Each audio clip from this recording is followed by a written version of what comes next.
14 na medalya. Ganito karami ang bilang ng naiuwi ng mga estudyante na nakilala ko mula sa 1G Macaraeg National High School sa Binalonan, Pangasinan. Ang mga medalya nasungkit mula sa international competition sa Oradea, Romania nito lamang Mayo na bahagi ng Robotic Championship International. Maswerte akong nakita ang kanilang mga obra. Kabilang ng likhang kamay ni Jayden na team leader ng robotics team ng paaralan. Bata pa lang daw siya nang mahilig sa mga laruan. Mula nung bata po kasi ako, parang mahilig na po ako sa mga laruan and like other stuff na medyo parang related po, like RC cars po.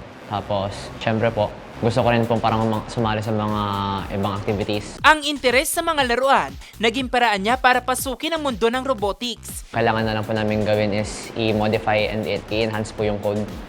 Tapos, pag sa practice po, pag may nasisiraan po sa robot, kailangan po namin ayusin. Todo suporta naman ang kanilang coach. Nagtuturo kasi ako ng computer programming sa kanila mula grade 8 nila, tapos 9 at saka 10. So, pag nag-activity kami, nakikita ko yung mga students wherein nag-excel sila sa programming. Dahil sa kakaibang disenyo ng robot kabilang ng ginawang AeroSense na isang smoke detector, nasungkit nilang iba't ibang place sa kompetisyon.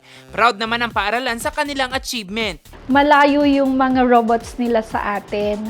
Pero talagang pagdiskarte naman ang pag-uusapan, panalo talaga ang Pinoy. Sa ngayon, nagpapatuloy ang pag-iensayo ng grupo para sa iba pang mga robotics competition.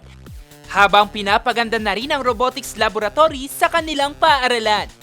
Jose Robert Inventor, Nation on the Move.